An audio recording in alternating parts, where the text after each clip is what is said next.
Guys, स्वागत है आपका अपने यूट्यूब चैनल स्टडी विद अमन कुल में।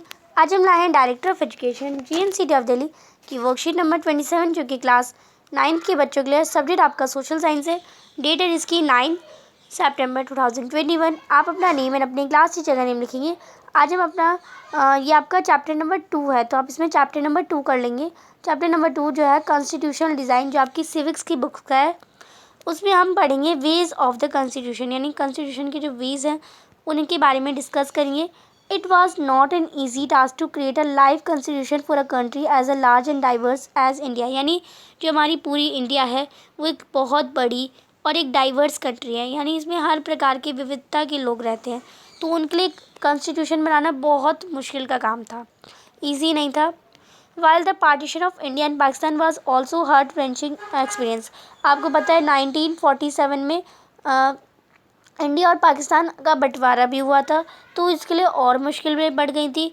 Despite all the difficulties, one good thing was that it was during the freedom struggle that compilation was starting in the making of future constitution of India, यानी जब freedom struggle हो रहे थे, आज़ादी के लिए लड़ाई हो रही थी, तभी हमने सोच लिया था कि हमारे भारत का फ्यूचर बनाना है, तो हमें उसके लिए कॉन्स्टिट्यूशन डिज़ाइन करना है।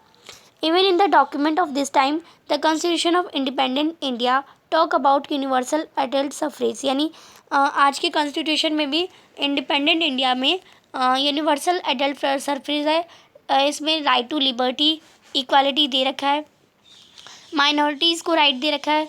और with this before the meeting of the constitution all the readers had agreed on the basis value, यानी कॉन्स्टिट्यूशन को मेट करने से पहले सभी लीडर्स को एग्री करा है, बेसिक वैल्यू दी गई है। Many of our leaders influence by the value of French revolution, कुछ हमारे लीडर्स फ्रेंच रिवॉल्यूशन से वैल्यू देते हैं, कुछ पार्लियामेंट्री डेमोक्रेसी ब्रिटेन, कुछ हमें ब्रिटेन से मिले, कुछ हमें अमेरिका के राइट से मिले। तो मतलब हमने हर जगह से थोड़े थोड़े आइडिया लेके अपना कॉन्स्टिट्यूशन बनाया। कुछ हमने आइडिया रशिया के सोशलिस्ट रिवॉल्यूशन के से लिए, और कुछ हमने सोशल एंड इकोनॉमिक इक्वालिटी लिए, और सभी थिंग्स को मिला के एक अपना सूटेबल सा कॉन्स्टिट्यूशन बनाया, एकदम इंडिया के लिए एकदम अच्छा सा। तो ये कॉन्स्टिट्यूशन बनाने के वे थे। अब हमें कॉन्स्टिट्यूशन असेंबली बता रखा है, यानी कॉन्स्टिट्यूट असेंबली क्या होता है। इंडिया में the assembly of elected representative that work to write a huge document called the constitution is called constitute assembly, यानी जिन मेंबर्स को चुना गया था कॉन्स्टिट्यूशन बनाने के लिए, उन इलेक्टिव रिप्रेजेंटेटिव को हम कॉन्स्टिट्यूट असेंबली कहते हैं, जिन्होंने एक बड़ी सी कॉन्स्टिट्यूशन बनाने में हेल्प करी। द कॉन्स्टिट्यूट असेंबली, तो कॉन्स्टिट्यूट असेंबली में टोटल 299 मेंबर्स थे। This assembly completed it works, और इस असेंबली ने अपना काम 26 नवंबर 1949 में अपना कंप्लीट कर लिया था। और हमारे जो कॉन्स्टिट्यूशन है वो इम्प्लीमेंट कब हुआ था हमारी कंट्री में, 26 जनवरी 1950। और हमें इस डे को कैसे रिपब्लिक डे के नाम से मनाती है।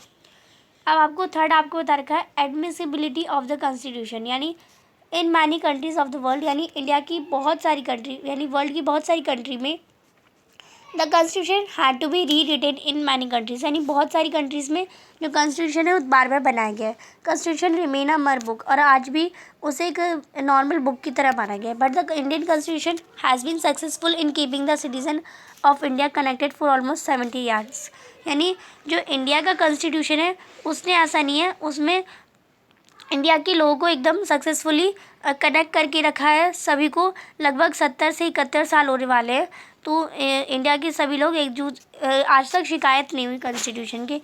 Because people of all groups, यानी सभी ग्रुप्स के लोग, जैसे सभी कास्ट के लोग, सभी क्लास, यानी हाई क्लास, लो क्लास, रिलीजियस, प्रोटेक्शन जितने भी प्रोफेशन के लोग हैं वो कॉन्स्टिट्यूट असेंबली में थे। यानी उसमें हिंदू भी थे, मुसलमान भी थे, सिख भी थे, जैन भी थे, और SC भी थे, OBC भी थे, हर टाइप के लोग थे कॉन्स्टिट्यूट असेंबली में। Also recognize universal adult suffrage which was not there before independence, यानी जो इंडिपेंडेंस से पहले नहीं थी उसे भी मिलाया गया यूनिवर्सल एडल्ट फर्स्ट सफरेज को। यूनिवर्सल एडल्ट सफरेज क्या हो जाएगा, यानी सभी को एक वोट देने का अधिकार, जितने भी 18+ हैं उन्हें वोट देने का अधिकार, यानी सबका एक वोट होगा। Each section of the Constitution was discussed several times before the head of the drafting committee of the Assembly, जो डॉक्टर भीमराव जी थे, जितने भी उन्होंने ड्राफ्टिंग कमेटी थी, जितने भी उन्होंने कॉन्स्टिट्यूशन बनाए, जितने भी उसमें वो थी धाराएं लागू करी, उन सबको बहुत बार उन्होंने पढ़ा और तभी उन्होंने एक लास्ट डिसीजन बनाया। Doctor Bhimrao Ambedkar ji considered necessary amendment, यानी जितने भी ज़रूरत अमेंडेड थे उन सबको पढ़ा। They were many amended in the constitution from time to time but its spirit remain for ever, यानी उनकी जो स्पिरिट थे वो हमेशा बनी रहेगी। उन्होंने जो सारे अमेंडेंट थे उन्हें अच्छे से ध्यान से पढ़ा था। अब ये थी आपकी आज की वर्कशीट। अब इसमें कुछ क्वेश्चंस दे रखे हैं। फर्स्ट क्वेश्चन है व्हाट इज़ कॉन्स्टिट्यूट असेंबली, यानी कॉन्स्टिट्यूट असेंबली क्या होती है, यानी जो कॉन्स्टिट्यूशन बनाने में जितने लोग थे, जितने मेंबर्स थे, जितने इलेक्टेड रिप्रेजेंटेटिव्स थे, वो जिन्होंने एक कॉन्स्टिट्यूशन नामक बुक बनाई, उसे ही हम कॉन्स्टिट्यूट असेंबली कहते हैं। तो आप इसका आंसर करेंगे the assembly of elected representative in India which has done the work of writing a huge document called the constitution is called constitute assembly. Question number third है क्वेश्चन नंबर सेकंड है when did the constitution come into force in our country, यानी जो हमारा constitution है वो force में कब आया हमारी कंट्री में। तो आप इसका आंसर करेंगे हमारी कंट्री में उसे इम्प्लीमेंट करा गया था 26 जनवरी 1950, यानी 26 जनवरी 1950 एज हम इसे रिपब्लिक डे भी मनाते हैं। क्वेश्चन नंबर थर्ड है what is a constitute amendment. तो कॉन्स्टिट्यूट अमेंडेंट क्या होता है, एनी चेंज, यानी कॉन्स्टिट्यूशन में कोई भी चेंज हो तो वो हम क्या कहते हैं, कॉन्स्टिट्यूशनल अमेंडेंट कहते हैं। यानी अगर हमारी कॉन्स्टिट्यूशन में कुछ गलत लिखा हो और उसे चेंज करना हो तो उसे हम कॉन्स्टिट्यूशन अमेंडेंट कहते हैं, यानी हिंदी में कहें तो संविधान संशोधन।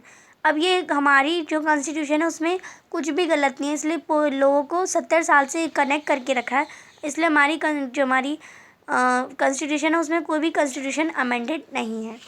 क्वेश्चन नंबर फोर्थ है who was the head of drafting committee of Indian constitution, यानी इंडियन कॉन्स्टिट्यूशन की जो ड्राफ्टिंग कमेटी थी उनके हेड कौन थे, तो वो थे डॉक्टर भीमराव अंबेडकर। तो आप इसका आंसर कर लेंगे doctor Bhimrao Ambedkar. Question number fifth है what do you understand by universal suffrage. तो आप यूनिवर्सल एडल्ट फ्रेंचाइज या यूनिवर्सल सफरेज से क्या समझते हैं। तो आप इसका आंसर करेंगे यूनिवर्सल सफरेज का मतलब है giving everyone the right to vote equally without any discrimination, यानी बिना किसी भेदभाव के सभी को एक वोट का अधिकार है जो भी 18+ है। क्वेश्चन नंबर 6 है व्हाट अकॉर्डिंग टू यू, यानी आपके according what would been the difficults in making the constitution after independence, यानी जो आज़ादी के बाद जो कॉन्स्टिट्यूशन बनाने में डिफ़िकल्टीज़ कैसे आई और क्यों आई। तो आप इसका आंसर करेंगे क्योंकि जो कंट्री में थे लोग एक सब बंटवारा हुआ था इन पाकिस्तान और इंडिया का, तो लोगों में सब एक इधर उधर बिखर गए थे, सबको एक करने में डिफ़िकल्टी आई, बहुत सारे चैलेंज देखे, सोशल डाइवर्सिटी को एक करने में डिफ़िकल्टी आई और रिलीजियस डाइवर्सिटी को भी एक करने में डिफ़िकल्टीज़ आई। तो ये थी आपकी आज की वर्कशीट। आई होप आपको अच्छे से वर्कशीट समझ आ गई होगी। अभी तक आपने मेरे चैनल को सब्सक्राइब नहीं किया है तो प्लीज़ मेरे चैनल को सब्सक्राइब करें और उसके बाद आने वाले बेल आइकन को प्रेस करें, जिससे आपको हर वीडियो की नोटिफिकेशन टाइम से मिलती रहे। हम आपके लिए इतनी मेहनत करते हैं तो आप एक सब्सक्राइब तो ज़रूर कर सकते हैं। आपकी एक सब्सक्राइब से मुझे बहुत खुशी मिलती है। ये वीडियो अच्छी लगी तो इसे लाइक करिए, दोस्तों के साथ शेयर करिए और आपने अभी तक हमारा टेलीग्राम ग्रुप ज्वाइन नहीं किया तो आप उसे ज्वाइन कर सकते हैं। साथ ही आप हमें इंस्टाग्राम पर ही फॉलो कर सकते हैं। Thanks for watching video. Bye bye guys.